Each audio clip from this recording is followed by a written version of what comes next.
माँ भारती चैनल पर आप सबका स्वागत है। मैं आज ग्राम जीवन पर निबंध सुना रही हूँ। जगमग नगरों से दूर दूर है जहाँ न ऊंचे खड़े महल, जगमग नगरों से दूर दूर है जहाँ न ऊंचे खड़े महल, टूटे फूटे कुछ कच्चे घर दिखते खेतों में चलते हल।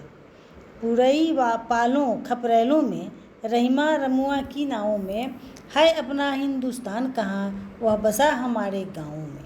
सोहनलाल द्विवेदी।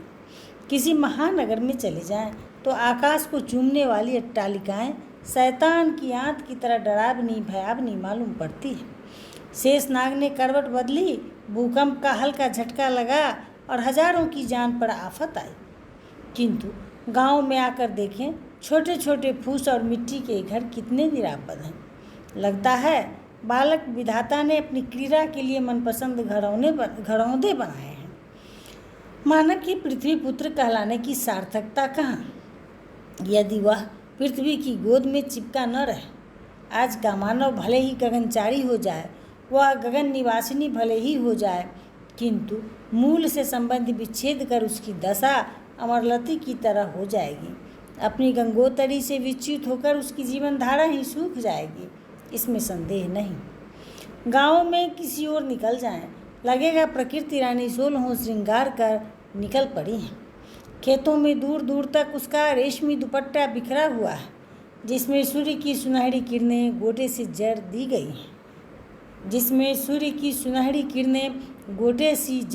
हैं, सरसों के सुहावने पीले फूल उसमें ताड़े से जरे हैं। जौ गेहूं की बालियां तथा मटर की फलियां किसी कसीदागर की कसीदाकारी सी मालूम पड़ती हैं। हरसिंगार और रजनीगंधा के फूल उसकी मुस्कुराहटों से झर रहे हैं। केवड़े की सुगंध उसके केशपास से उड़ने वाली भीनी भीनी गंध है। झलकते ओशकन उसके नाजुक बदन पर पसीने की नन्ही बूंदों की तरह उभर आए।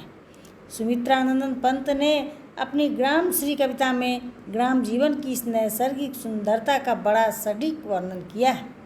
फैली खेतों में दूर तलक मखमल की कोमल हरियाली, लिपटी जिससे रवि की किरणें चांदी की सी उजली जाली। तिनकों के हरे हरे तन पर हरित रुधिर है रहा झलक, श्याम भूतल पर झुका हुआ नभका चिर निर्मल नील फलक। हमारे ग्राम क्या है? ये और कुछ नहीं है, मानव जीवन की बृहत ग्रंथ है। इन ग्रंथों के पृष्ठ हमारे अन्नदाता किसान हैं, जो अपने खेतों की यज्ञशाला में अपने श्वेत की समीधा चढ़ाते रहते हैं। यदि आप चाहें तो इन्हीं एड़ी चोटी का पसीना एक करने वाले युवकों में भगवान के दर्शन कर सकते हैं। जैसा महाकवि रविंद्रनाथ ठाकुर ने कहा है, एक ग्राम प्रकृति की पुष्प वाटिका के पवित्र मंडप है। इन्हीं में हमारी सभ्यता का इतिहास सुरक्षित है, संस्कृति की गाथा आलेखित है। यहाँ की मिट्टी मानवता के तपश्चरण से दीप्त है। यह कामधेनु सी फलप्रदा है, पारिजात से भी अधिक सुरभि वाली है, कुमकुम से भी अधिक अरुण वर्ण तथा मणिमुक्ता से भी अधिक मूल्यवती है। किंतु प्रकृति के इस चंदन पालने में आज बहार कहाँ है? बादल की बिजली सी मुस्कुराहटों के साथ इनकी मुस्कुराहट क्या कहीं दिखाई पड़ती है? चांदनी की लहर पर इनके जीवन में रोमांस कहाँ झरता है? लहराती आती मधुबयार के झोंके पर इनमें जीवन की मधुबेला कहाँ उतरती है? आल्हा और कजली की धुनों पर जीवन का संगीत कहाँ लहराता है? ढोल झांझ मृदंग और खंजरी के ताल पर जीवन का बोल कहाँ थिरकता है? रामायण की चौपाइयों पर जीवन में पवित्रता कहाँ टपकती है? ये सारे प्रश्न आज ग्राम जीवन के संदर्भ में बड़ी ही सहजता से उठते हैं। यह बात ठीक है कि स्वतंत्रता के पश्चात भारत में ग्राम सुधार के लिए बहुत कुछ किया गया है। प्रखंडों के द्वारा ग्राम विकास की योजनाएं बनाई गई हैं। दूष्म प्रवेश से ग्रामों तक सड़क पहुंचाने का प्रयत्न किया गया है। उन्हें पास के नगर से जोड़ने का प्रयास किया गया है। गाँव में आज बिजली के फूल खिलते दिखते हैं, सिनेमाई गीत गली गली में सुनने को मिलते हैं। किसान भी रेडियो और ट्रांजिस्टर का आनंद लेते हैं। बहुत सारे गाँव में टेलीविज़न भी पहुंच गया है। अब गांव में अखबार भी आने लगे हैं। दूर देश का संदेश लाने के लिए अब कागा की चोंच को सोने से मढ़ाने का प्रलोभन देना बंद हुआ है। मनुष्य और पशु की चिकित्सा के लिए डॉक्टरों का प्रबंध किया गया है। बैलों की रुंझुन के साथ खेतों में पंपों और ट्रैक्टरों का कोलाहल भी सुनाई पड़ने लगा है, किंतु फिर भी गाँव में आशानुकूल सुधार नहीं आ पाया। ग्रामीण आज भी अंधविश्वास के व्यूह में फंसे हैं, रूढ़ियों के पासों को आज भी छिन्न नहीं कर सके।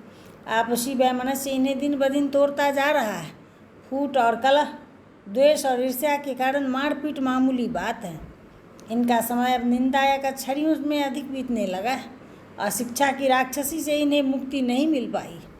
गरीबी की तो बात ही मत पूछिए। किंतु ग्रामों की दुर्दशा से बहुत निराश होना भी उचित नहीं है। हम यदि अपने गाँव को सचमुच यूरोप और अमेरिका के गाँव की तरह पूर्ण विकसित एवं सुविधा संपन्न बनाना चाहते हैं तो इसका दायित्व तो सरकार पर छोड़कर ही हमें निश्चिंत नहीं हो जाना चाहिए। आज ग्रामीण कृषक पुत्र ऊंची शिक्षा प्राप्त करके भी छोटी छोटी नौकरियों के लिए शहरों में कार्यालयों की खाक छानते हैं। उन्हें स्नातक होकर खेतों में काम करना, गाँव में रहना प्रतिष्ठा के प्रतिकूल मालूम पड़ता है। धूलि में पले जीवन को अब खेतों की धूलि से नफरत होने लगी। अब उन्हें मिट्टी की शोधी गंध न भाकर डीजल इंजन का धुआं ही अधिक भाने लगा। घर के धारोष्ण दूध की अपेक्षा उन्हें होटल की सड़ी चाय अच्छी लगने लगी। गाँव की खुली हवा के बदले उन्हें शहर की असुरम पश्या गलियाँ अधिक भाने लगी। किंतु उनकी यह मनोवृत्ति कतई ठीक नहीं। बच्चन जी ने ठीक ही कहा है, जिसे माटी की महक न भाए उसे नहीं जीने का हक है। अतः जब तक हमारे शिक्षित नवयुवक ग्रामों में नहीं रहते, वे रूढ़िमुक्त उन्मुक्त हृदय से जब तक ग्रामों में नया वातावरण निर्मित नहीं करते, तब तक ग्राम जीवन आकर्षक और अभिनव नहीं हो सकता। जय हिंद।